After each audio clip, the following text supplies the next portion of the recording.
Man, I tell you what, man, losing sucks. It sucks, man. The Chiefs lost. My team's lost. Tyson lost. Kamala lost. J.J. Abrams lost. Sucks, man. How many games have the Chiefs lost this season? 1. Okay. Come to me when you've lost your quarterback and you're 3-6. Okay. All right. You win. There you go.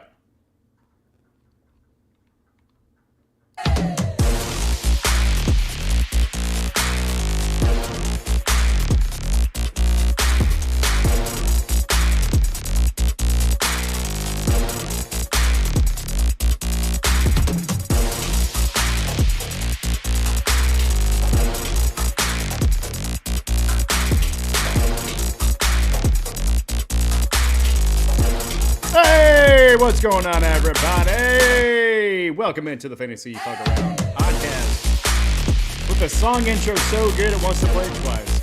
Yeah, production live. Why does it always automatically have it on loop? I hate that. I don't know. StreamYard. Figure it out. Man. Come on. Anyways, what is going on, everybody? I'm your boy Tvshka. This is Josh. We in the building. We in the house. And we did not have to put curtains up to block the sun. We didn't have to do that, did we? No, but the ceiling is now falling. Literally. Yeah. They opened up the roof for the first time. Piece of metal fell all the way down. Man. So yeah, we can't see anymore. Our freaking ceiling's falling off. But you're mad because you lost one game to a really good team. Jerry, I took care of it. But welcome in, everybody. It has been a definitely mixed emotions week. For a lot of you, if you're like my team and you got byepocalypsed all over with having 6 or 7 people out, some of your maybe you should have picked up instead of Hunter Henry. Maybe you should have picked up some tight end there in Miami that scored an insanely long touchdown pass, or Jerry Jeudy, or a plethora of other people that were never good. But for some reason, decide to be good on this day, our Lord and Savior. But anyways, that's enough about that. Huh? Yeah, exactly. Yeah. But he is not our Lord and Savior, but he is our legal assistant. We've got Mr. Daniel Haygood. What's going on, big man? How we doing? Hey, everybody. Glad to be back. Glad to be here. Sir, welcome back, man. What's it like to have hope, Daniel? That's what we're wanting to know. Well, Right. You're speaking to someone who's found hope and is new to it. So I'm still learning the ropes here on how to navigate having optimism. And it's a pretty sweet feeling. Today, I took it a little bit overboard and I wore a Chargers polo shirt to the office. And I was expecting a little bit more fanfare. But someone asked me, "Oh, is that the Rams?" Oh. So No. You're in Did they Chicago, really? aren't they all depressed at this point with them sucking? no, well, that's true. Everybody's pretty much given up on football here. Yeah. Dude, I mean, at what point do you just become a Detroit Lions fan? I know, right? Hop on the bandwagon. I can't even say that right. Everyone hop on the bandwagon of the Detroit Lions? Yeah, the Lions, man. That is crazy. Some good stuff going over there. There's also some really good stuff going on elsewhere as far as, player-wise. So we look at the overall top 10.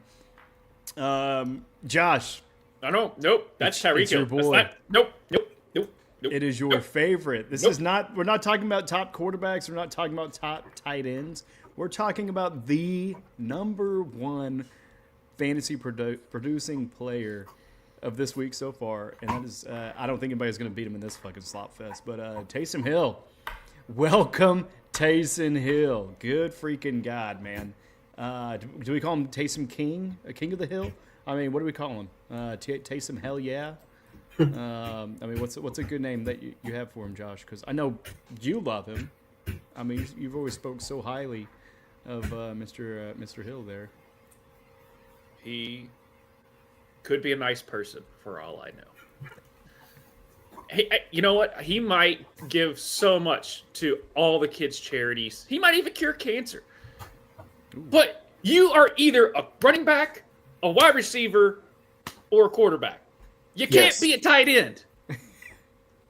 It's a cheat code. It's bullshit. No. I have scoured. I have written many a letter. I'm like Cartman writing to Kathleen Kennedy, if you get that reference. To Sleeper and being like, he is not a tight end.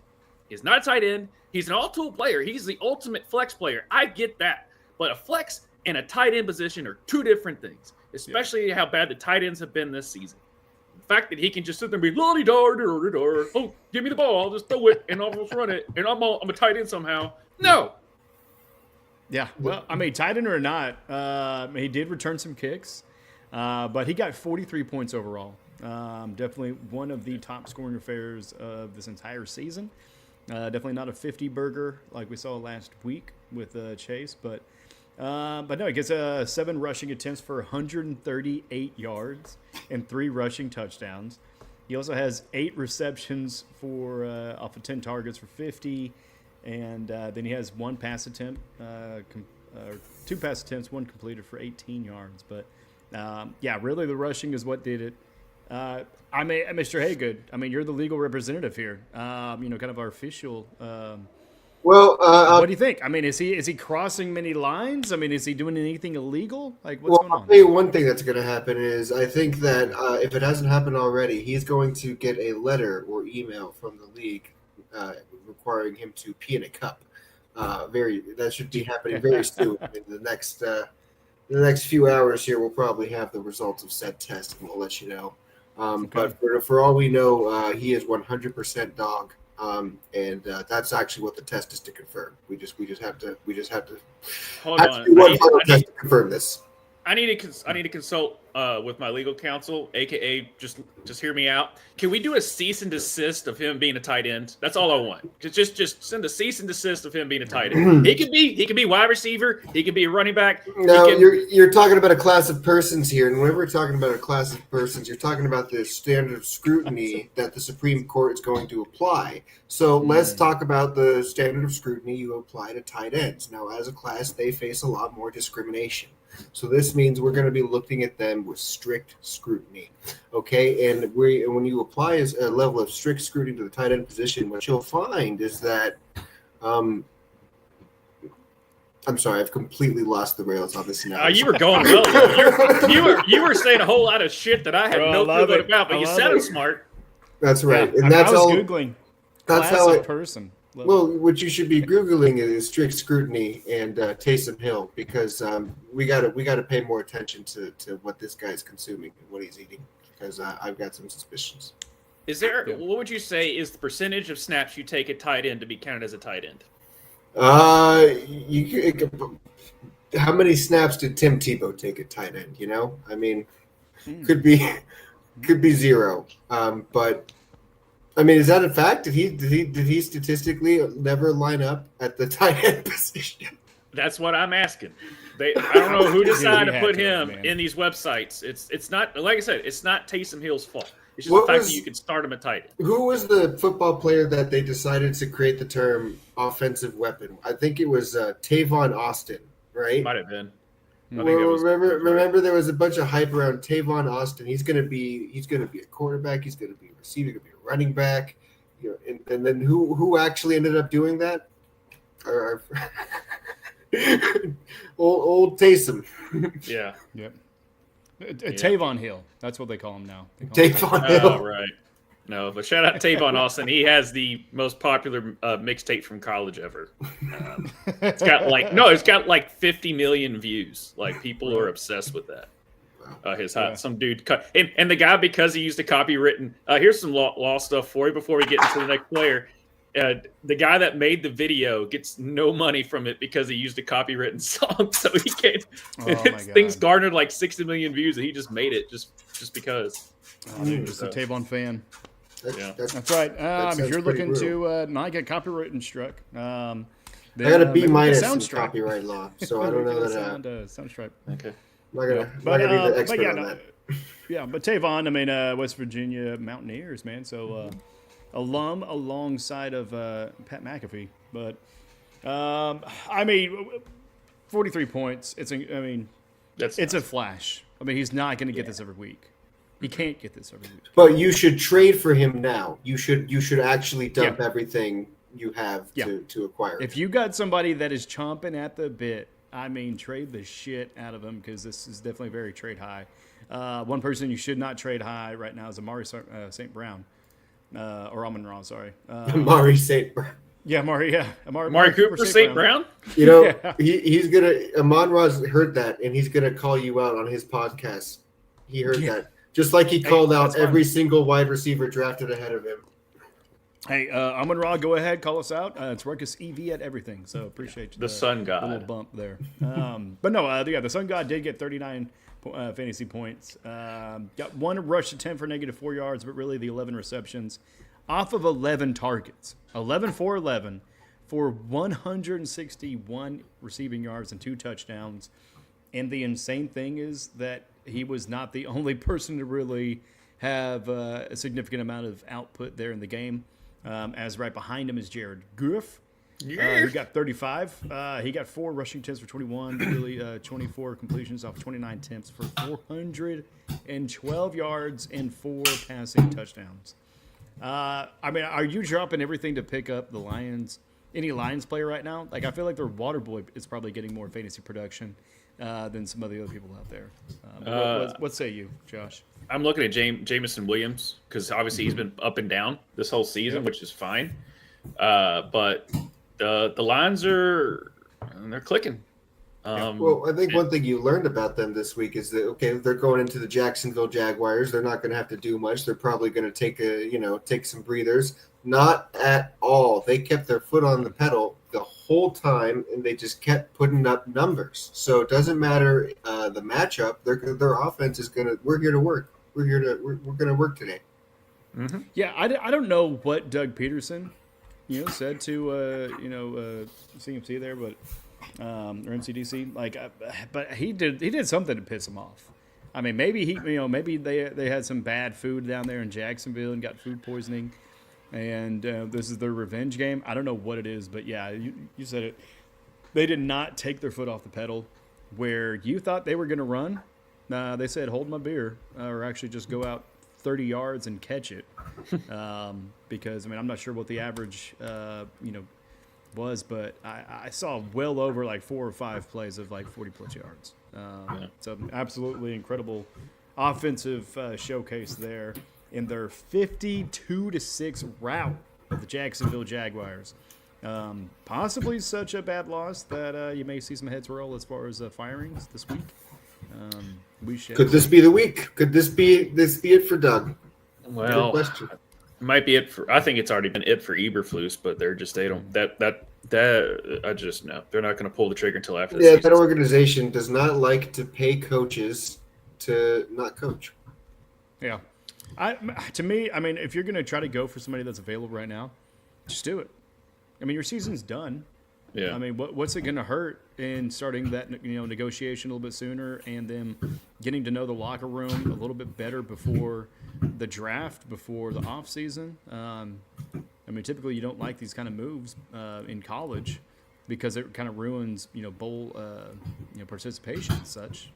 But for NFL, dude, it's a fucking straight up business. I mean. Yeah. Just cut your losses and get ready for that next year. That one that probably should do that, these two should not do that. That's the Philadelphia Eagles, who played the Washington Commanders. My bad, guys. I was looking ahead to the Las Vegas Raiders. They fucking suck. But no, Saquon Barkley getting Brock 34 Bowers. points. Yeah, not Brock Bowers, but Saquon Barkley getting 34 points, 26 rush attempts for 146 yards and 2 touchdowns, also getting 2 grabs and for 52 yards. Then you said it right behind him, Brock Bowers getting 31. He's the second highest scoring tight end today. That's incredible, man. Love it. But he gets 13 receptions for 126 yards and 1 touchdown. In a losing affair to the Miami Dolphins, so congrats to Giff and Soul. He's the only highest scoring tight end. I know you said that to get her. I mean, it worked well. It took a second there for me to realize what you said. It's like calling Lamar Jackson a running back. Yep, but who is a running back? It's Breece Hall, baby. Breece! He does exist. He does exist. Maybe 11 weeks too late, bud. But you know, Can we whatever. play? Can we play the Colts? Can they play the Colts every week? Dude, for real, can everybody? He gets 31 points off of 16 rushes for 78 yards and 1 touchdown, but also snagged 7 catches for 43 yards and 1 touchdown. So double touchdown day for him in that incredibly tight game, 27-28 there against Indiana. A lot of good football we've been seeing. And I want to pause on this next one because no better primetime game than T. Higgins getting 30 points, along with Joe Burrow getting 29 points. Maybe the highest scoring team to fucking lose. To who, Mr. Haygood? Who do they lose to? There's this up and coming team out in Los Angeles. Starter team. Yeah. Starter team. They're lightning hot, as one might say. I don't think anybody's ever said that before in the history of time, but I've said it here today. Yes. You should trademark it. I know a lawyer that can help you out with that. Lightning hot. I mean, it's time stamped. All right, 16 minutes and 12 seconds in, everybody. You heard him say it. Yep. Your honor in the future. Give this man the trophy. He's talking about the Los Angeles Chargers, everybody. They did not charge her. Not like this time. we thought they would. I mean, if we were watching the game live, I mean, I texted you a couple times, but man, it was just like, are they going to fuck this up? I mean, tied 27 for a whole quarter. Harbaugh's a tease. Harbaugh's a little bit of a teaser. That's what they like to do over there. I've learned. Yeah, but you guys pulled it out. Absolutely incredible game there at the end. But yeah, and that really wasn't the only one because we had some other close ones. But one that wasn't close was Bo Nix against the Atlanta Falcons.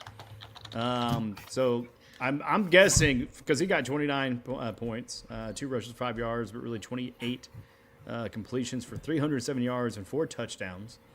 So one more than old Joey B, who got 356 and 3. But no, I mean, are you targeting the AFC South defenses now? Because they look like the Big 12 of the NFL. Yeah. I mean, the Denver Broncos are no joke as far as when it comes to just a solid team. I mean, you can say, they took the Chiefs to the brink. Well, everyone took the Chiefs to the brink, it feels like. They just, would pull it out one way or the other. And that's when, they ran into Josh Allen being Superman there at the end. No, Josh Allen ran into us. Okay. That's how that happened. Okay. He ran over a lot of people for that touchdown. Yeah. But anyway, Bo Nix, that's what I want to start with that is, I know you were talking defenses and stuff, but Bo Nix, if he keeps hand up, dude, I thought he would be god awful. Yep. In the NFL. Because it sure looked like he was on track to be. I mean, he was terrible at Auburn. Then he goes to Oregon. He played well. Obviously, he was up there with the Heisman numbers and stuff. But people are like, is it a system? Is it the Pac-12, who's known for non-existent defenses? So is it more of a system thing? And then he gets to the NFL, has that growing pains, and now he's starting to catch his stride. And if I'm a Cortland Sutton owner, I'm feeling pretty good. He's been pretty solid this last half of the season. And if it's all kind of said and done, if it keeps going the way it's going, he might end up winning Rookie of the Year over Jaden Daniels, which is nuts to think about. But his numbers are getting to that level.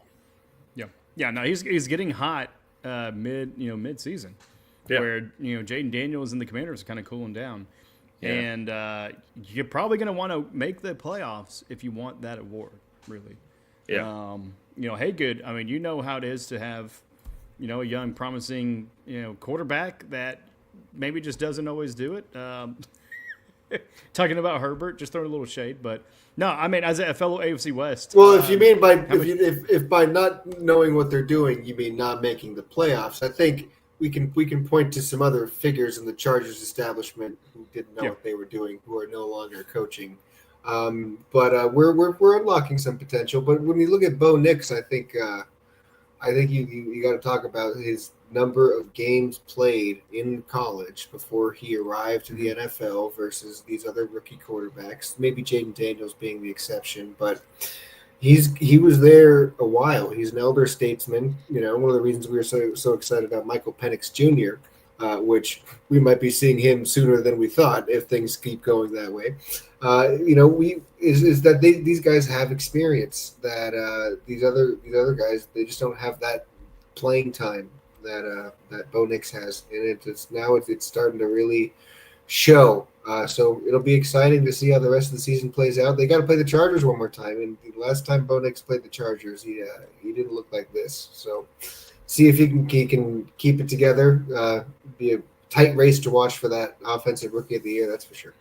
Yeah, I mean, but it's just looking like Sean Payton has got that culture correct. Mm-hmm. I mean, we already know he's a quarterback guru anyway, and Jaden Daniels is damn good, but it's Cliff Kingsbury, and what always happens. Look when he was at Arizona. Now, granted, he was the head coach, and so he had a lot of other things to do, just other than just focusing on his offense. But Terry McLaurin got locked up against the Eagles, so I think that has something to do with the Eagles and that corner that they have. Because if you look at that rookie corner out of Toledo, is that Cooper DeJean? No, that's the Iowa guy. Never mind. I forget the other rookie's name, but he's out of Toledo. And if you look at like his past 5 games, like he's basically made the star receiver non-existent. So I'm not like too worried about Terry, because Terry typically gets his stuff, but Jaden Daniels is not 100%. His ribs are still bothering him. But Cliff Kingsbury also kind of makes me a little nervous, because if you looked when he was at Arizona, they'd start off really hot, and then either people would get complacent. He'd either get complacent with his play calling or get way too just easy to predict, and you have that situation. But I think it's just the Eagles' defense is really, really good right now. Yeah, and looking at the Broncos, I mean, again, playing the AFC South really helps for the whole AFC West.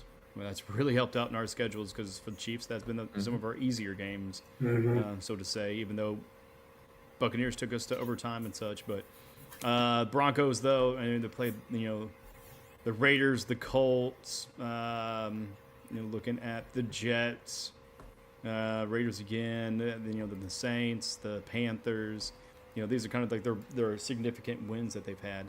And yeah, I mean, but it's a young quarterback, very promising. If you got him in your dynasty, yeah, you're pretty happy with the trajectory that he has right now and that growth.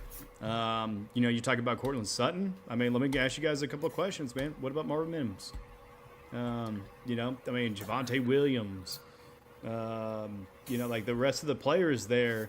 It's a pretty steep cliff whenever you look at their production on the whole year. Bo Nix has 202, of course, it's quarterback. Courtland Sutton's 135, right behind him. Right. Then it's Javonte Williams, 119, and then the Broncos defense at 108. Yeah. After that, it's a pretty steep cliff that drops off. Yeah. Mims, Oklahoma alumni, had high hopes for him because he was great in college, but only 35 points on the year. Yeah. I mean, is there anybody else on that Denver team that you're looking at? No.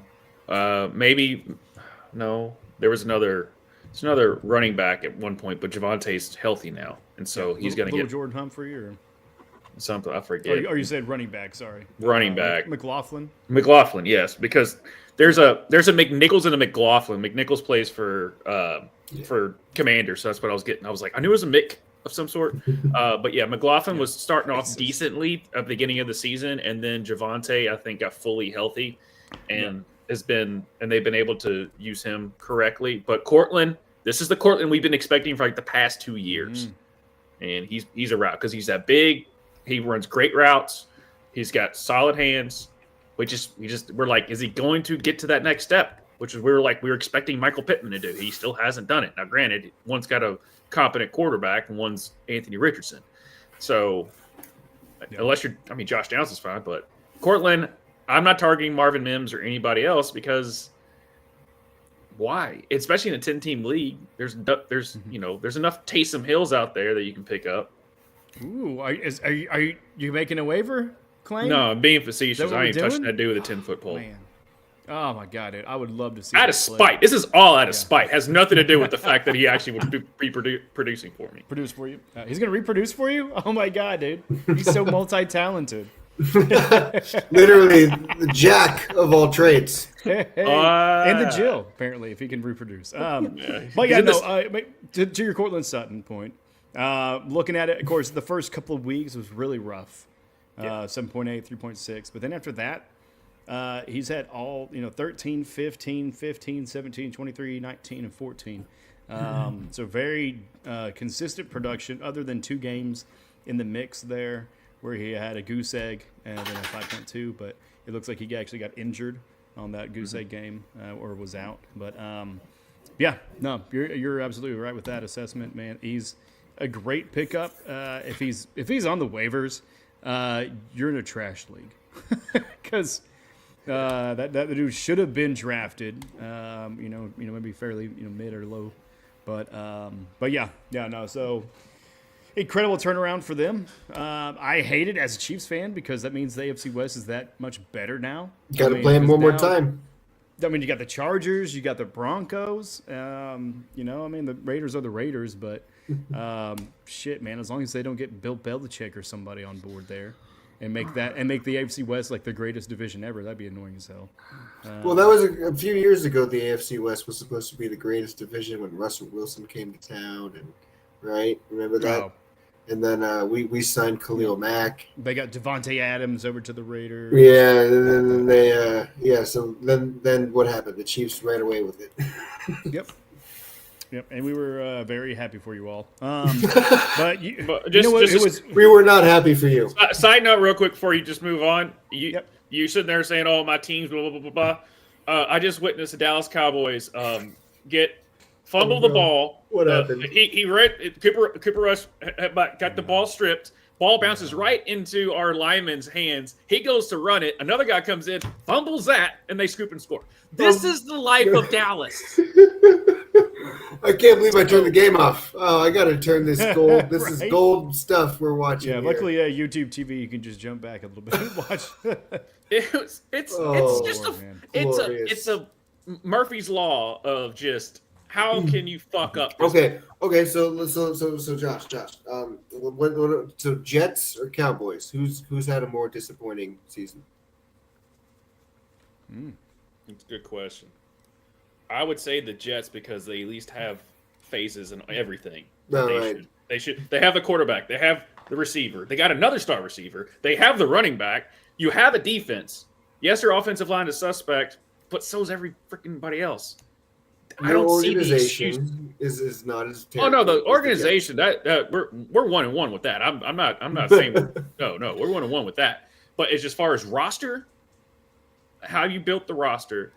Dallas was so top heavy with no run game, no running back, and we both have a star receiver. Yes, obviously Dak Prescott going out, but we were already bad as it was, and we're one dimensional. And then Micah Parsons gets you see that. No, it's bad. Oh, it's so bad. I can't wait to go back and watch this. That's why I just put my head like when y'all were talking. Y'all became Charlie Brown's teacher. Because I was just like, I can't believe I just saw that. So yeah, sorry, my dog's getting on me too, Mr. Haygood. I know we heard yours earlier, but that sucks. But what doesn't suck is Cooper Kupp, guys. Guess what? He can scoop and score too. Now he can run away with items, including the ball, and he did for 29 points. He got 6 receptions off of 10 targets for 106 yards and 2 touchdowns. In that scoring affair, 28-22 against the New England Patriots.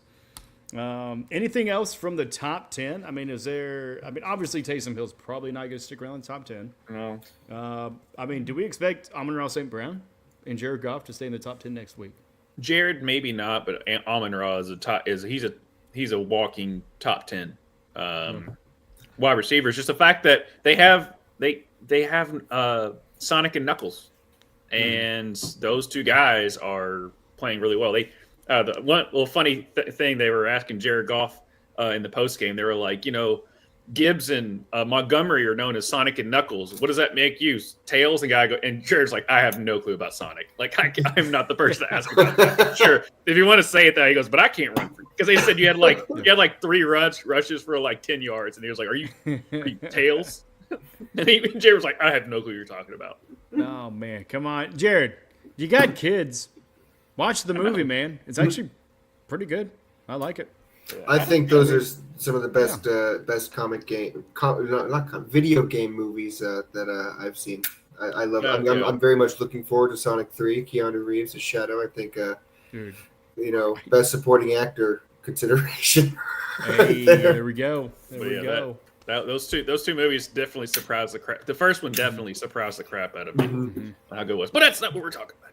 Yeah, well, and it totally redeemed itself because of the initial footage that was. Oh yeah. Hey, don't worry. That Sonic got its due in Chippendale Rescue Rangers. Oh my God, that's such a great movie too.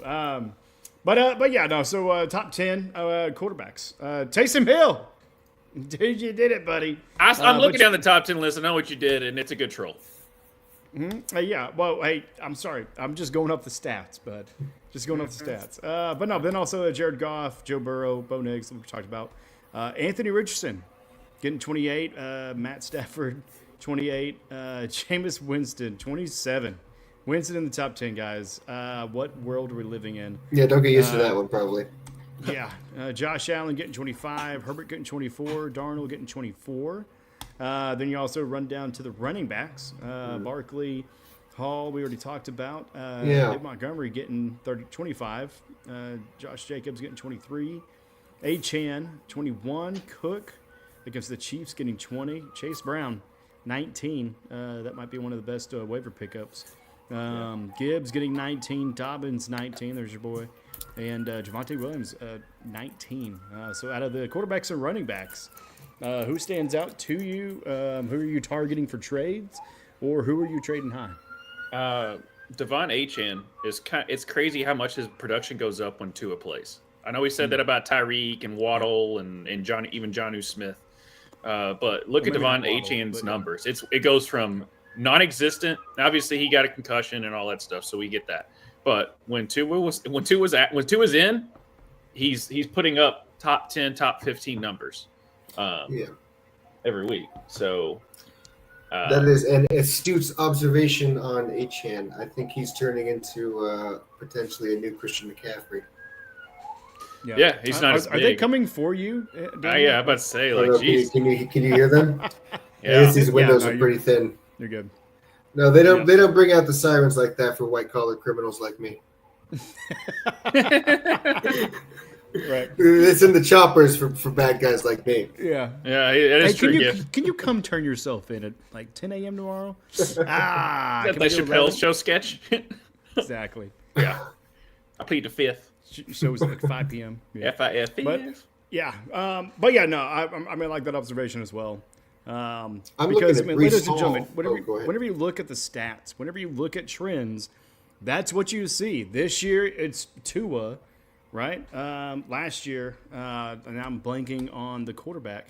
It was whenever Flacco, I believe, played. Or, no, Minshew. When Gardner Minshew played. Mm-hmm. You saw it uptick in Josh Downs' production. You saw, and so it just whenever you see those things and you make those correlations, you might be a little bit more savvy on the waiver wire as to who's playing quarterback. That might open the window up for maybe not the primary receiver, maybe the second or third, because usually the backups get a lot more reps with those individuals. So but for Tua, I mean, it's just he's so pivotal for that team. In the worst way, really, because it's very much to their own detriment. Sorry, Chris. Chris Gift Taylor's still watching. He says, yes, more love to the Dolphins. I know, man. He makes the Guardian cap cool. Is he wearing the Guardian cap? I didn't see him. Okay, good. He didn't wear it last week, right? Or one of his first weeks. And then he tried to make a tackle and decided maybe I should wear this. Well, no, Tua, we still have yet to figure out why he decided to go head first and make that tackle 2 weeks ago. But Achane, as far as I know, since he's been back from this concussion. Yeah, Achane's doing that. Yeah, Achane's the one wearing the Guardian cap. Yeah. Okay. So Tua's still not wearing it.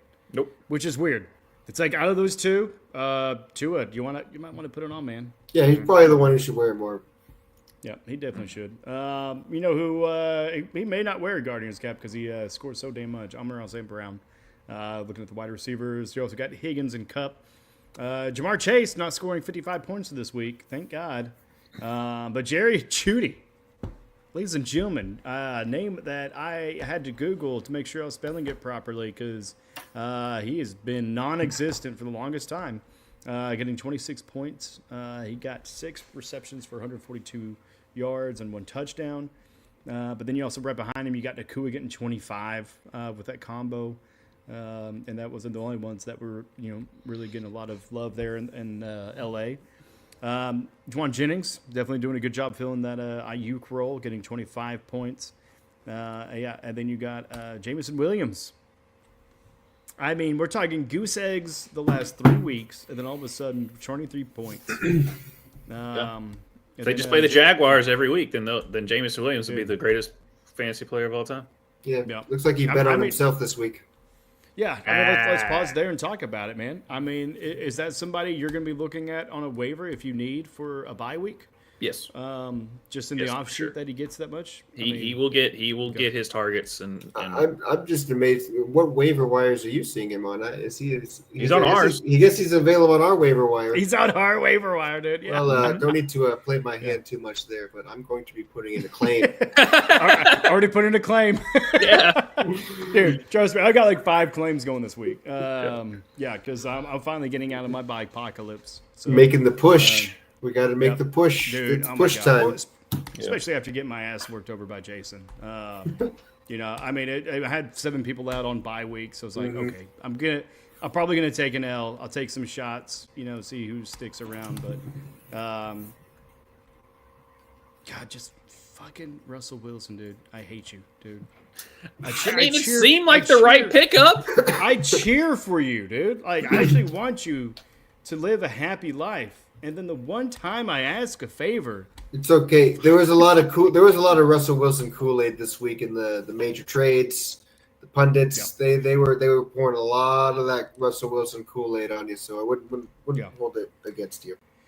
Yeah. I mean, and honestly, the rest of the season does look pretty decent for him. But anyways, I digress. Jumping back to Jameson Williams. I mean, we're talking about a deep roster there.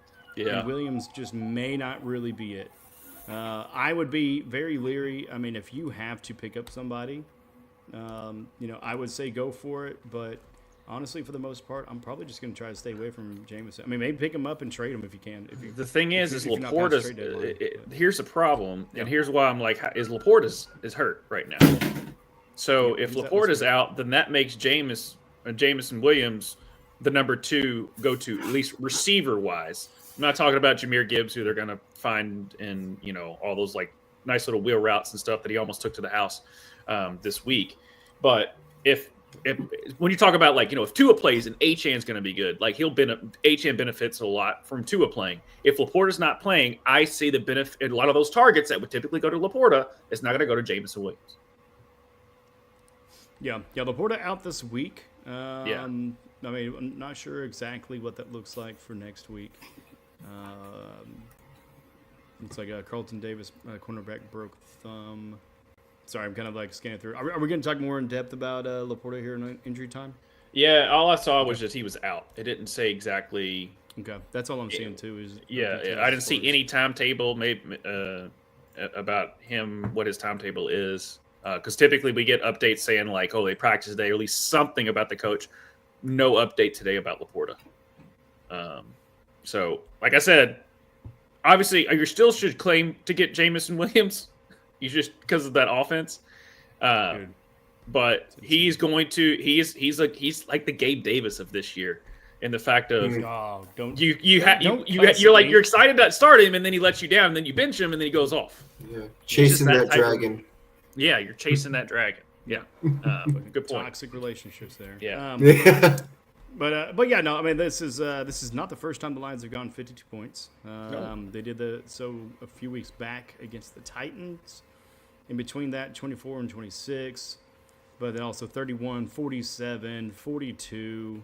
I mean, if they're in the 20s, that's a slow day for their office. Yeah. So definitely a high-powered offense.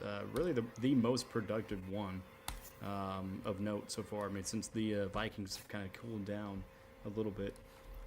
But to finish out the top 10, as far as the wide receivers, you also got JSN, Smith and Jibba, and then newcomer Westbrook Ikeen. Basically getting all of his production off of one pass. Yeah, it was one pass. Like 100. Oh yes, that's right. I remember that. Or now. Touchdown. He's on our he's on our dynasty league. So I know. I saw that. There's a couple players on our dynasty on bench, and I was like, damn it. Well, I literally looked at that player. My bad. Hand up. That was my bad. I looked at him and I forget who I started over him. It might have been. Yeah, I think I put Tyler Lockett in over him. Yeah. No, that's right. I mean, it's 2020. After the fact, but yeah. But no, I mean for Westbrook, I mean, what do you? Is that a contender you're really looking at there at that Tennessee offense? I mean, they're not that high powered, but I mean, you see Calvin really getting a resurgence after Anthony Hopkins went to the Chiefs, and so Anthony Hopkins. Did Anthony Hopkins award-winning actor catching touchdowns for the Chiefs? Dude, he's been incredible. They're just he's one hand and tiptoeing in the end zone. Yeah. Oscar-winning performance. As he goes through his 17-hour Shakespearean monologue that brings you to tears. Man, the guy crushes it, dude. He gets a touchdown and then also sipping a Vodka Chianti. He has so much range. Taysom Hill looks up to him. That's how much he's got like 100 yards of range. And that's what Westbrook had. But I mean, for these Titans, I mean, are you really even looking at them as much of a contender? Like, they're not in the playoffs in reality. I mean, they're with a 3 or 4 win team, but I mean, for their offense, I mean, we're talking garbage time. I mean, they garbage time candidates. It's a good garbage time team. Yeah, they've got enough there to make things happen. But I mean, this touchdown wasn't garbage time. They were pretty competitive against Minnesota. I think this happened with the first half with the Chargers too, and we played them. Was they really kind of brought teams down to their level for at least the first half of games, but then things kind of pull away in the second half, and then Calvin Ridley's good for some garbage time touchdown. But I wouldn't start anyone besides Calvin Ridley in this offense with any sort of confidence. I wouldn't even look at this guy Westbrook Ikeen as a waiver wire pickup this week. I think we can just move on from this one probably. Yeah, I agree. It was just like you said. It's like picking up Tyson Wallace after he had that like 85-yard touchdown. It's like, oh, we gotta get like, come on, look at his targets. Look at how much he actually is involved. Mm-hmm. That he got the home run play. For example, Marquez Valdez-Scantling for the New Orleans Saints right now. Yeah. I think he's had it like twice that he's done that. Like he's had long touchdowns, which that's what he's known for, is being a burner. He just couldn't catch the ball. Now he's catching the ball. Whenever he was in Kansas City, you couldn't hold on to it. Yeah. No, he couldn't hold on to it. He couldn't catch the ball. He couldn't hold on to it for the Packers. And then because he had a long touchdown 2 weeks ago or a week before, mm-hmm. And then 2 weeks ago he had two big touchdowns. Yeah, and then this week he had one. Yeah. So like these tweener players, if you're asking me, like with how do you pronounce his name? Westbrook Ikeen. Yeah. Nick Westbrook Ikeen. Yeah, if you had a choice between Westbrook Ikeen and Marquez Valdez-Scantling, I'm like, what's wrong with the rest of your roster? Unless you're just byepocalypsed or hurt, which I can understand. You're a 16-person league. Right. If like a 14 or 16-person league, I'm like, even a 12-team league, I'm like, I'd rather have a Tutu Atwell at that point than those two. Even though Cooper. I mean, you say that though, but I mean, week 10, MVS, got 26 points, and then this week, lost it. Oh, I've got a funny story about a 14-team league. 16.7. Yeah. Right. So I mean, maybe it's just a matter of the Saints having a little bit of a pivot, because I believe they did get rid of a coach. Is that right? In like week 8 or 9. I mean, they fired their head coach. That's right. So, I mean, maybe they're just getting a little bit of that bump. Maybe the locker room's a little bit more excited. Got that interim coach spike. Yep. I mean, you could look. What a weird trend that is. It is. Yeah. Well, I mean, to me, like that shows that the locker room atmosphere is just as pivotal as play schemes. Because if you're going out there and just playing ball, I mean, a lot of these plays are kind of standard in kind of how they're blocked, but it's just, okay, this is the timing, this is, the progressions that you're going to be doing as a quarterback and such. But to me, I mean, that's where the locker room really matters. And, I mean, I saw it with our high school team here. There's after a certain game, you saw that they lost the locker room. And it showed on the field because they just didn't play as hard. And you saw it with the Raiders last year. I think we've seen it with the Saints. The Chargers. So, yeah. The Chargers. The Chargers last year. A coach makes a difference, does it not? Mm-hmm. Yeah. Makes a big difference. But for the Saints, kind of staying on topic, they play the Rams at home. Then they go play the Giants, the Commanders, the Packers, Raiders in Tampa Bay.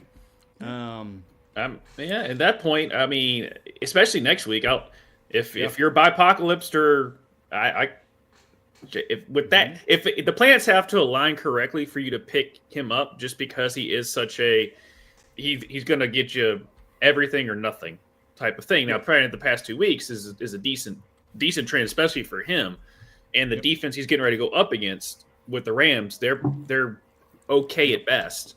So, and they're coming off a bye week. So next week they have a bye. Then after that, then they're playing the Rams. But I don't know. I mean, hopefully that bye does not sour them like it did the Bears. Mm-hmm. The Bears were hot going into their bye week, and I don't know what happened after the bye, but it definitely did not fare well for them. But anyways, yeah, so that's wide receivers. Tight ends real quick. Oh, my God, this guy, Taysom Hill.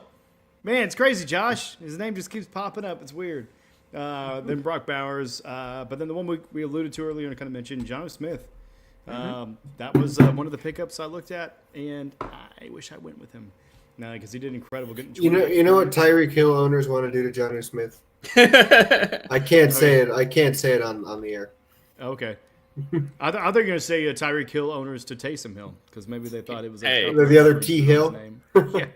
How nice is it to see that? Did you know who? What's this week? Hey, did you know who? Drake London, Bijan Robinson, Kyle Pitts owners wanted to do to Jonnu Smith last year? Was taking he was throwing. He was Taysom Hill last year. He had him at quarterback. He had him at running back. He was doing everything with Jonnu Smith. So annoying. Yeah. Well, he's there. He got 28 points. Yeah. He's not going anywhere. Receptions. No. Yeah, 6 receptions for 101 yards and 2 touchdowns. Following him is Njoku. All right. The Browns actually had a decent production game, even though they lost 14-35 to the Saints. And then Zach Ertz getting 19. Noah Gray. Now, I say that because Kelsey's not going to be here forever, ladies and gentlemen. And Noah Gray has been pretty consistent.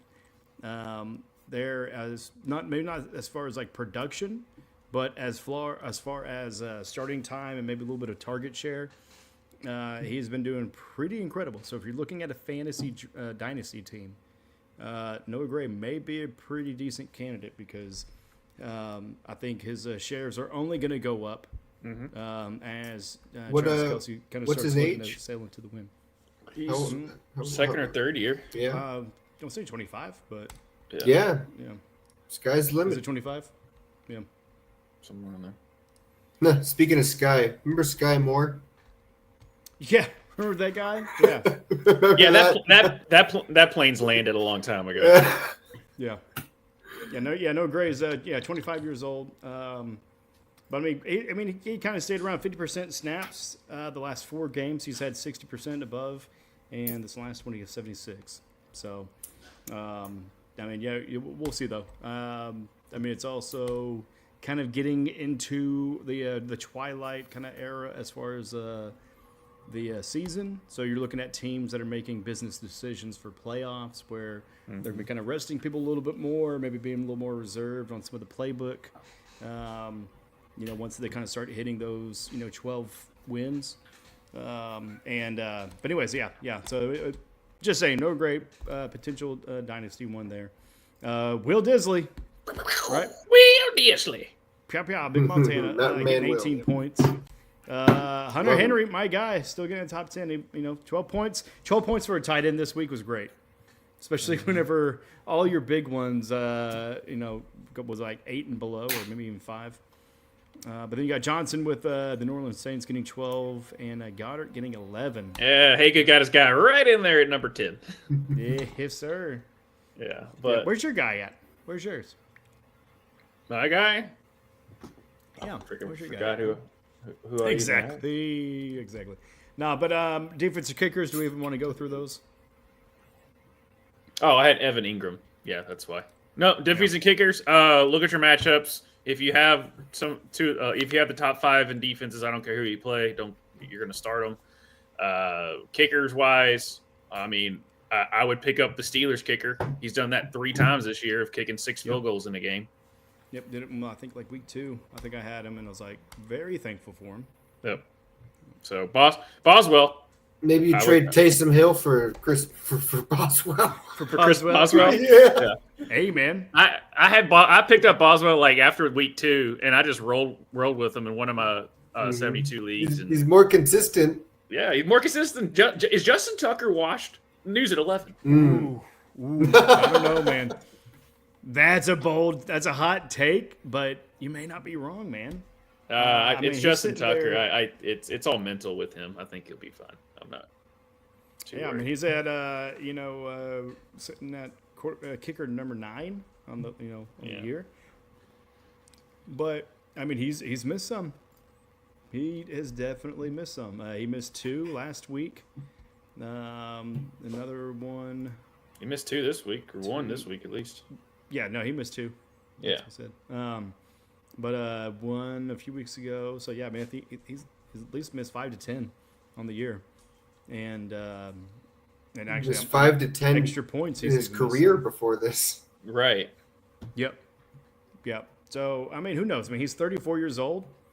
Maybe he's going through a little bit. I know for the Chiefs, you got Butker that's going to be out for a while. Yeah. So one thing that's weird, and I don't know if Tucker does the same thing in his form, but whenever he kicks, he actually takes a knee down. So I guess it kind of balances it a little bit to where he's not flexing too much, maybe on his ankle or something, but it's just done so much repeated pounding on his knee that he's actually going to get it scoped out a little bit and get some of the surgery before the playoffs. But so yeah, I don't know. I'm not sure. I mean, we may see the shelf life of kickers maybe come down to where they're not like the Anderson brothers, where they're going to play for 40, 50 years in the league. Looking at Morton Anderson and his brother I believe the number 1 scorers, like the individual player scoring the most points, I think, ever. Like if you look at the top 10, it's like all fucking kickers. Yeah, Morton Anderson and his other, I forget who Morton's brother was. Bob. I don't know. It's not Chris Anderson. I don't remember. I mean, he was like, what's his guy's name? Morton? What was he born in 1925? Yeah. And also, speaking about just kickers in a slump, Evan McPherson for the Cincinnati Bengals. Oh man, he is having a rough year. Be put on some S-Watch. He is Hide having all a the rough knives and sharp objects from him this week. year. I mean, is just like for Tucker standards, yes, it's a rough year. But McPherson is having one of those.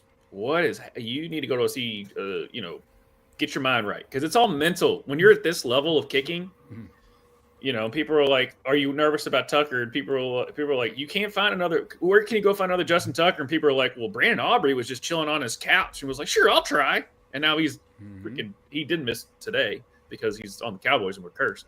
But it was too close. It was too close. It's like those 3-point shooters who miss free throws. It's like it's too close. It's too close. So yeah. Well, apparently these teams are getting too close because there's flags all over the place, man. You love a good scuffle, right? Man, who did we have? Do we at least win the scuffle because we can't win anything else? Dude, there was one game. It was just like they were going at each other. Oh no, it was the Steelers Ravens. The Steelers and Ravens. Yeah. It felt like every other play they were having a pulled apart. Yeah. I feel like there was another one as well, but yeah, I mean, when like division rivals, Yeah, Man, they're the biggest. absolutely incredible. Yeah, right now Steelers and Ravens are the best rivalry in football, as far as just two. I don't know, man. That Chiefs Bills. No. I'm talking about like in division. I mean, division, right? But hey, let's talk about it though. Chiefs Bills, man. Yeah, no, they're right there. I mean that I didn't get to watch everything beat to beat, like I kind of said in the chat, but dude, I mean, electric fucking game. I mean, they coming down there at the end, that crowd noise. I don't know if they cheated and piped some in, but that place was rocking. Yeah. There in the fourth quarter, and but I mean that just those two. I mean, they always find a way to bring each other, the best out of each other. And even though it was 9 points, and the Bills kind of controlled very much most of the game, if not really all of it, it was still pretty contested there at the end, and an exciting one to watch. So I'm excited for it because like you said earlier with I believe the Steelers, you said that's their first division game because they have all those in front of them right now, and I'm excited because. The title of the show was Meaningful Games, and this is what it really felt like we had this weekend. The Chargers and the Bengals. I mean, you guys needed that, and now it looks like the Bengals are pretty much eliminated from the playoffs. Right. So, you gotta kick someone down a little bit to feel better about yourself. What, for the Bengals? You gotta beat someone down to make yourself feel better. Oh yeah. Yeah, especially if it's Joe Burrow and the Bengals, dude. Yeah, that's right. I mean, Joe was drafted ahead of Justin. Yeah, carry that around, maybe a little bit, a little chip, maybe. Right. Yeah. Joe, here's a stat for you about the Bengals this year. Joe Burrow has thrown for 3,028 passing yards, 27 touchdowns, only 4 interceptions, and the Bengals are 4-7. Yeah. He's literally he's that Kevin Hart gift that I can't fully say or we'll get canceled, but help me.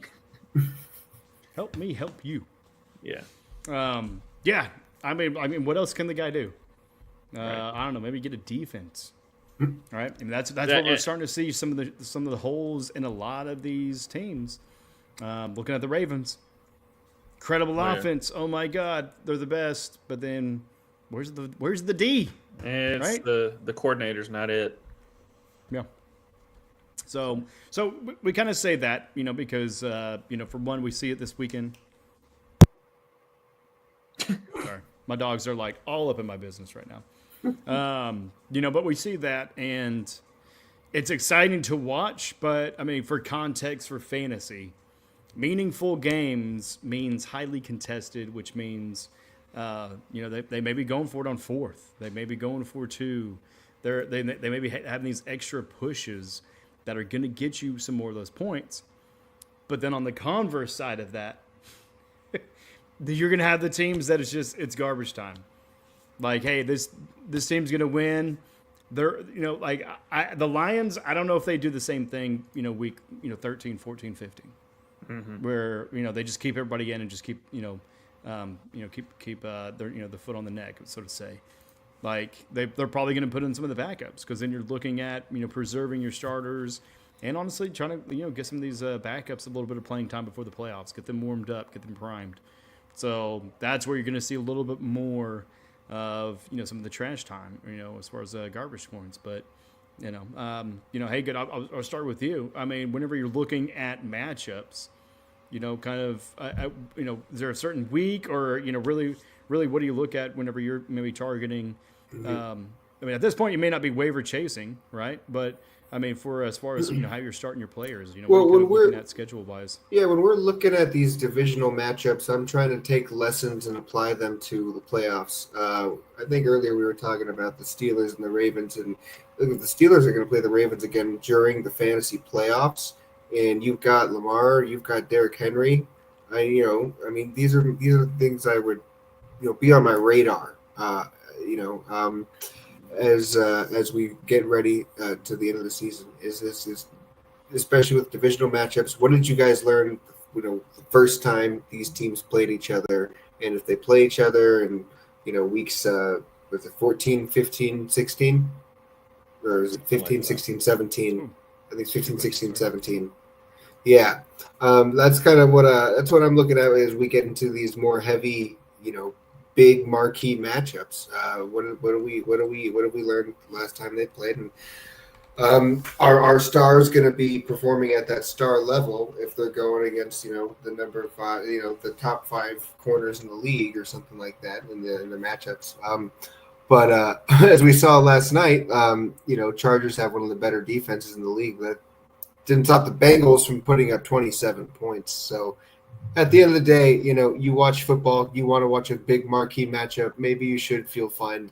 Go start your big players in a big marquee game because that's just what's entertaining. That's just what's fun. Yeah. A little stat back up. Week 16 is the next time we'll see Steelers and Ravens. Yeah, the Ravens play the Chargers next. Mm-hmm. That's right, they do. Yeah, brother. Oh yeah, that's right. It's the Harbaugh Bowl. It's the Harbaugh. Harbaugh. Playing again. Last time the Harbaugh happened, it was so electric the lights went out. Yeah, right. Well, Tvshka, that was a great Super Bowl. I think our time for as far as to keep our attorney on the air has come up. Well, you reached your hour. That's right. So that'll be $3,000. Thank you. Hey, put it on our tab. Tab. But hey, I mean, if we had another $100, we would keep you for the second hour. But I know you got plenty of clienteles to work with. You probably got many leather bound books. I'm glad you didn't say service. Huh? Yeah, it's a service. Yeah. No, that's my career of choice. Come on, man. But I know you got many leather bound books to read. Out of a room that smells of rich mahogany. Yes. Because you're a classy individual, man, and you've been very classy as the current and reigning champion of this league. Lest we thank forget you for that. Thank you. But I was worried we're going to get through the broadcast without mentioning that at least one time. So thank you for it. Yeah. We've got some quotas. We know. We read the. We read contracts. The contract. Yes, client representation contracts. Yeah, I couldn't think of the term like the bands that they have. But anyways, is there anything else you want to kind of say to everybody that's watching now or in the future, and any trash you want to talk, man? Because we're getting into the thick of it, man. No, because it's more of a mental game. As a Chargers fan, as soon as you start talking trash, this is the kind of moment where as soon as you start to broadcast to the world, I'm a Chargers fan and we're great right now. Yeah. This is the moment where things are gonna take a 180 the other way. Yeah. So think of me in the next few weeks as the Chargers play the really hard part of their schedule because we're gonna find out a lot about this team. Yeah, I like it, and I like you guys' team. I mean, you guys are playing with a little bit more moxie and attitude, and it's clear that that locker room has had a pretty good shift with Harbaugh being there with you, and I love all the mic'd up sessions with you guys. I look forward to every single one, man. They're fired. It's Harbaugh dropping a ball and God damn it. He was legitimately that bugged him that you dropped a ball in warm-ups. It's like, all right. Who's got it better than us? Yeah, that's the daddy Harbaugh. That's his saying. So. Gentlemen. Yes, sir. Appreciate you. Have a good one, man. Thank you very much. Yep. Checks in the mail. Yep. That's what I like to hear. Don't cash it. Yeah. Don't cash it until next Tuesday, please. Don't cash it. All right. Speaking of who Cincinnati Bengals are missing, his name is Joe Mixon. If you didn't know what his stats were tonight, I have not heard any of the stats. Gift said Joe Mixon is beautiful. He had 20 rushes for 109 yards, 3 touchdowns, 2 for 44 through the air. Dude, I mean, fuck. I mean, he's him and Henry. I mean, Henry had a bad week. Yeah. So it's and with Mixon, being injured for 2 or 3 of the weeks, right? Mm-hmm. God, dude, that is a highly contested running back of the year race right there. Yeah. I mean, with the way that Stroud is not playing, if the MVP was an award for anybody and not just quarterbacks, I would say Joe Mixon's in the mix. Yeah. Mixon's definitely up there. Saquon, what he's doing this year as far as running, like consistent, really good running backs. Obviously, Joe Mixon was hurt, dinged up because of his ankle, but once he got back in, they lean on Joe Mixon because that offensive line's not very good. So CJ really doesn't have much time, and Nico's getting back, so they're getting back to being full strength. But yeah, they leaned on Joe Mixon tonight, and I mean, 20. I mean, he had over 150 total yards and 3 touchdowns. I'd say that's a pretty good game. Yeah, and kind of looking at it too. Okay, so they do have his total so far. So he's got 35.3. Mm-hmm. I mean, if what do we got? We got a full quarter left, or No, it's getting ready. It's like 40 seconds left. 40 seconds. Okay, so he's the done. Entire game. Yeah. Okay. Oh. Ooh. That was a good defensive play. just spam. What the? Yeah. Just 2 of them. Yeah. I mean, I guess you can have those running on your back. But I mean, Mixon. You're just looking at it though. 35.3 today. 26, 27, 23, 16, 17, 26. I mean, he had an 8-point game, but that was the one he clearly got injured in. Mm-hmm. I mean, he is a lock in 15-point floor. God, dude, I want to trade everything for him. Giff, I know you have him, you son of a bitch. Give him up. Give somebody else an opportunity to be happy in life. No, actually, it looks like maybe Giff's year. Right? Yeah. Well, he's due. I mean, he's been the highest scorer in the league for it's 4 years. 4 years, it feels like. Yeah. Yeah. He's been there. But I mean, to continue the conversation a little bit, though. Well, actually, no, because we need to pivot because we haven't talked about injuries, right? No. But looking at kind of overall, you're looking at the schedule, right? You're targeting, those defenses, the AFC South, for sure. Because they just don't have any defense. And honestly, I mean, other than the Steelers, I mean, look at the AFC North as well.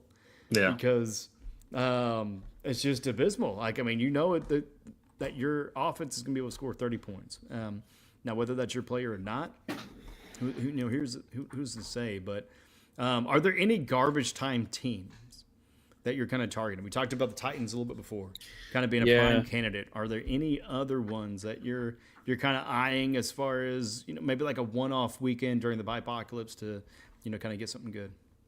I mean, I would still look at the Colts because I do like the receiving core. I know Michael Pittman's been banged up. Obviously, Josh Downs is Josh Downs, but not crap. The kid out of Cincinnati that I can't remember, not like University of Cincinnati. That's also on the team.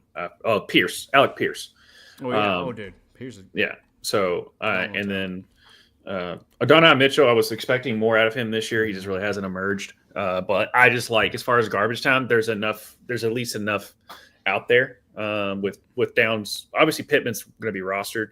But as far as Alec Pierce and Josh Downs, obviously Josh Downs number 1. If you're asking me to rank the 2 of them, because Josh Downs has been playing pretty good. He's a pretty solid slot underneath guy that they've been targeting a lot.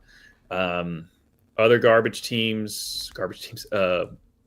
I mean, the Patriots right now. Drake May's playing some good ball. Mm-hmm. So, Kendrick Bourne could definitely be somebody you can look at. Hunter Henry, obviously, if you don't have him on your team, that's a good solid tight end there. Yeah. Now, I think they're going to be like garbage time. No, I think that team's kind of clicking, but they still are inferior compared to most teams they're going to go up against as far as roster. Yeah. Is concerned. Yeah, and Ramondre Stevenson hasn't really shown as much production as of late. I mean, he had that injury, but he had like a couple of 20-point games. Last week was 8. This week was 12. So, but you're also looking at them going against Miami. They're going against Indiana. They still have their bye. Then they're looking at the Arizona Cardinals, Buffalo Chargers, and Buffalo again. So, really the next 2 weeks may be prime if you're looking for pickups to really look at that Patriot offense. but yeah, like you said, I mean, Henry, May, Stevenson. Outside of that, I mean, you do have Antonio Gibson, but you got Demario Douglas, who had a 10.9 game this week. And then, the other one, though, to really look at is maybe the kicker. Last 2 weeks, the kickers had 10-plus points game. And, with Miami, they have an on and off defense. I don't know what the main factor is. If it's a temperature thing, maybe it depends on what the thermostat's set at is how good they play. But they got an all-star defense, but it's just been kind of hit or miss. Maybe it's a Tua factor. But with them playing Miami and Indiana, I mean, there's probably some good potentials for some stops. Kind of a little bit lackluster offenses, but I like that pick of the Patriots. I would also look at Atlanta a little bit. I mean, a good kind of high-powered offense. I don't know. Let me pull up the rest of their schedule right now. Okay, because that'd be a good segue to go into injuries because Darnell Mooney was at the top of the list. Nice. Well, I hate that because I have Mooney, but for the Falcons though, I mean, what Kyle Pitts, Drake London, they're gonna be on your roster. Bijan got just worked this week. I don't know why it wasn't showing me. It'll show me the schedule, but not their current record. I don't know why. What are they?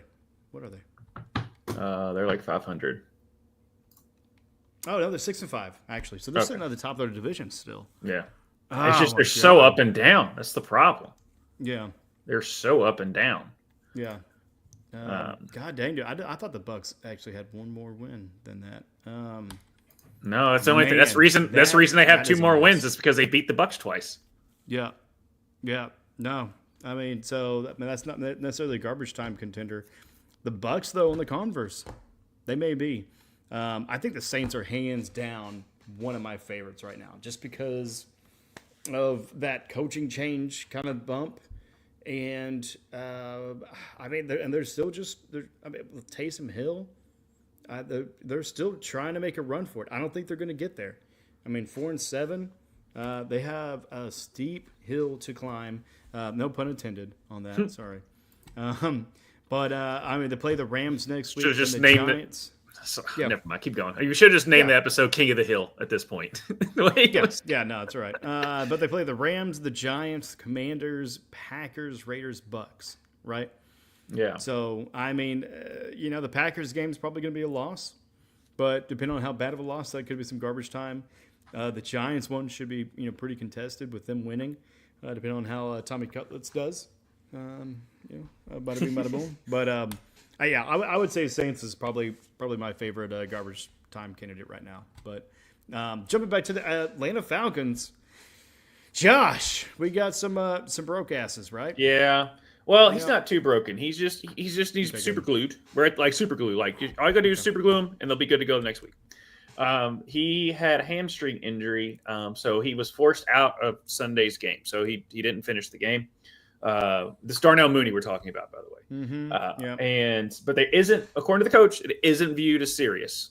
Okay, so we'll monitor it. Obviously, if he doesn't practice Wednesday, you can start worrying. With that, David Njoku got a little banged up as well. He's listed as questionable. He was a limited participant in Monday's practice, so I'm not too worried if he was limited. They've also limited can mean like two different things, but typically if they're practicing, that means they're probably going to play. Isaiah Pacheco. Hey, we've all heard this name before. He is due back week 12, which is next week. Yep. Pac is back, baby. Who knows what that looks like for Kareem Hunt as far as target shares. Hunt did not look great against the Buffalo Bills. But Hunt is also, a little bit older too. Yeah. Kind of for a running back. I mean, there's a reason why he wasn't on a team at the beginning of the season. And Andy Reid always made the joke that, he's going to spend some time in the hot tub or, like talking about basically how he's going to be so fucking sore. Right. Just with the amount of hits. But even whenever Pot gets back, you're going to see a lot of load management. And I think you're not going to see the best of stock for either of these two individuals. So just with the wide receiver room for the Chiefs, you might want to stay away. Yeah, with Juju and Xavier Worthy, and now with Hopkins. Yep. Anthony Hopkins. Yep, acclaimed actor. Acclaimed actor, Anthony Hopkins. Yeah, he was in Meet Joe Black. I'm just going to come up with with DeAndre, and then you're looking at, in reality, in the playoffs, they're probably going to get Hollywood back. I mean, Rice is still going to be out for the year. But, I mean, we're also getting some defensive players back, too. Hardman. Hardman was back already. That's what I'm saying. Like, you just all the receivers in the room. Oh, yeah, receiver room. Yeah, exactly. And then you add Noah Gray on top of that with Travis Kelce. Right. And then you also got Justin Watson. It's just, whenever you have teams scheme against you to such a degree that you got to look at your third and fourth prospects, then, that really helps out. But for fantasy-wise, I mean, you can't count on Noah Gray to have, the same performance that he had this week. Right. 2 touchdowns and, 80 yards or something. So, that's where it's tough with the Chiefs. So we're talking about garbage time stuff. Chiefs are the opposite. Right. Stay away from them because they're in the muck the whole game. They're in the muck. It's going to be contested, and you'll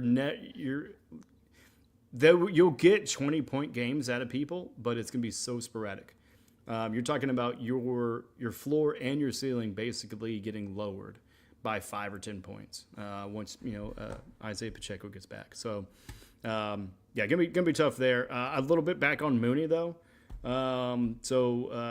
Mooney is looking to probably get back maybe the game after the bye week. So the Falcons are gonna be on a bye week this week.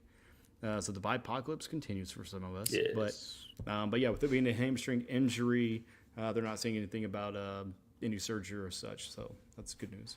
But we got any other broke asses? Yeah, George. Well, they're not broke in the pockets, but they're broke in their bodies. I just want to, when we talk about broke ass. Broke ass. Like we both did that. George Kittle is, Shanahan said that is expected Kittle to practice Wednesday. But he did another hamstring there. It's a hamstringindex.com this year. It's not groin index. I mean, it took Dak out. So unless you're the Bills, then it's a wrist injury for some reason. Yeah. Buffalo Bills, I mean, they had like 4 or 5 players. Keon Coleman. Yeah. Keon Coleman was starting to really trend up, and then he got hurt. Yep. And then Brock Purdy, questionable, but is day to day due to sore right shoulder. So if it's his throwing shoulder, he might not play. And then Mike Evans was spotted on the field Monday. Hey, there's something. Let's go, for the love of God, please. During the portion. Baker. Like you talk about limited in practice, and then he was on the field during a portion of it. So I would take that. That. I need any shred of dignity I can muster up this week. But again, so that way I don't tilt and freaking just get rid of all my good players for a flash in the pan. But I mean, so going back to Brock Purdy though, what ramifications is that going to have on that team? That is other than Kittle. Is already kind of struggling. I mean, you had Jennings have some good weeks, but you got Deebo Samuel punching other players. You got Ayuk that signed a big contract and is out. You have CMC, that finally came back, but definitely doesn't look like the same CMC. No. I mean, and even then, they're talking about maybe not even be able to make the playoffs. I know. I mean, it's crazy, man. The 49ers, the Super Bowl. I mean, is it the Super Bowl hangover for them this year? Is that what's going on? Or it's every other year they make the Super Bowl. It's every other year. So maybe that they just knew they were going to be taking a year off anyways. But I mean, if you are the 49ers and you're looking at playoff elimination by week 14, for those last 3 or 4 weeks, are you really even the people that you just spent a boatload of money on? Are you really going to play them? I mean, maybe per contract requirements you have to for them to hit some of their bonuses. I know that's kind of the thing, but, I don't know. Maybe they start sitting, but, I mean, what does that look like for fantasy-wise with the 49ers? It depends on how how hurt they really are and where they are in the season. Like if they're going to make a business decision and send them out for the rest of the year, they're going to be very forthcoming of that. It's a business decision. We're sitting them out for the rest of the year, and they're just punting it. Now, technically, you can't quote unquote tank games because that is illegal. But until then, until they're officially eliminated from the playoffs, I'm not sweating it at this moment. But the Bengals also scare me when that situation as well for the Jamar Chase and the Joe Burrow own and the T Higgins. Well, not T Higgins per se because T Higgins on a contract here because they franchise tagged him. But Jamar's needing and still trying to get his money because he technically hasn't fully signed a contract. He was just negotiating. But I mean, what do you do with Joe Burrow at that point? Because they got to win out in order to even flirt with making the playoffs. So again, especially if you're a Joe Burrow or Jamar Chase owner, you go with who got you there. And if they're playing, you start them. Yep. End of story. Yeah. Juwan Jennings is a different animal, though. Mm-hmm. Yeah. He's not round 1, 2, or 3. No. In your draft, or really shouldn't be. But I mean, kind of go back to the 49ers of it though, man. Like they kind of lied to us about CMC. I mean, they're like, oh no, there's nothing wrong. He's gonna be fine. And then it was like, all right, everybody drafts him, and then he doesn't play for what, 8 weeks, 9 weeks. 9. So it's just like, can you really trust Shanahan in anything that he says? I mean, I really feel like there may be some sanctions that will come down on them. Probably just like with Atlanta, whenever they lied about Bijan Robinson, and I mean at that time, I think there was like 2 other incidents, kind of the same, where the team just kind of basically lied to have a little bit of gamesmanship or a little bit of a kind of a little bit of what's I'm looking for? Advantage. Sorry. Yeah. On the players. But I don't know. I really don't trust the 49ers. I trust them just as much as I trust any of the Chiefs players. I mean, I like George Kittle when it comes to tight ends. Yeah. Oh my God. Yeah. No, I mean, that's about it. But other than that, I mean, hands down, he's tight end number 1 on the year. Yeah, him and Brock Bowers are fighting for it. Know that. Especially after the week Brock Bowers. Actually, Bowers did pull ahead this week. So Bowers 160, Kittle was 141. And that's because he didn't play at all. Right. But I mean, for Kittle, after an 8-point showing first week, 20.6, 14.5, 20.4, 22.8, 15.2, 24.8 bye week, and then 14.7. I mean, you're talking about an incredible fucking floor for a tight end. I would kill for a tight end with a floor of like 8 points right now. Yeah. I mean, unless their names are George Kittle and Brock Bowers. It's just it's kind of feast or famine, even for Goddard, but Goddard's banged up. Trey McBride. Stop moving forward. Yeah. Getting out of frame and making it imbalanced. Fair and imbalanced and impartial. But no, guys. We're at 100. We're at an hour 23. Clearly, my eyesight is going bad, so I can't read. But no, anything other injuries, any other broadcasts? I have to make that a clip now. Yeah. That's got to be the injury with your broadcast. Yeah, exactly. No, nothing off the top of my head. Like I said, the Bengals. I as a Jamar Chase owner, I'm like, just keep being good. I don't care. Just keep being good because with him being a contract here. So, but with the Bengals, Chase Brown. Hopefully, I mean he's been pretty solid. So I'm liking that pickup. But the good news is if you're a Zay Flowers or a Lamar Jackson or a Derrick Henry owner, yes, they're going to face some tougher defenses. But the thing is that they basically have to play every single game for playoff reasons.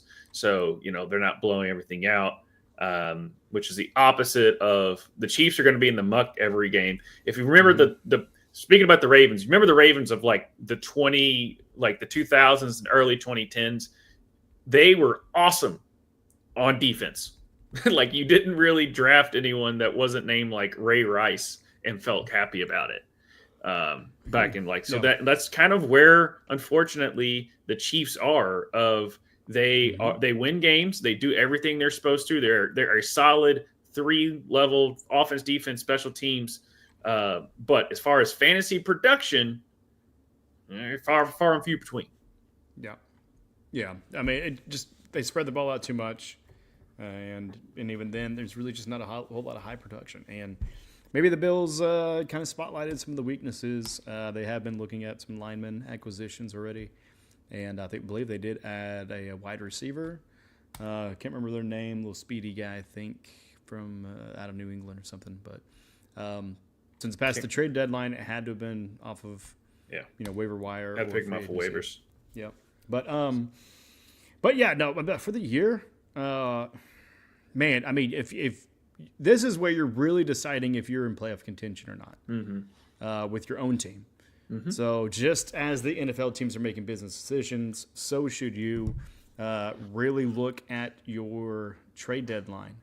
Know exactly when it is if it hasn't passed already, and really work for maybe having some of these trades. I mean, if you have Taysom Hill, trade him now. Yes. Because this is the sexiest he's ever looked right now. Being the top 10 in 3 different categories. I mean, Josh loves him. I love him. So, so, if you have him, trade him and get him some value. Maybe look at Chase Brown. I mean, Chase Brown's really good. Been pretty consistent there, getting a lot of the workload, as you mentioned.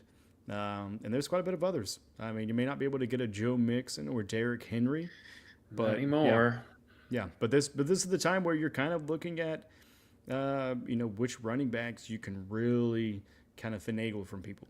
Because when it's in garbage time, usually they're kind of running the ball. It's not always passing. Nope. Whenever they're up, they're probably running the ball to try to chew up the clock.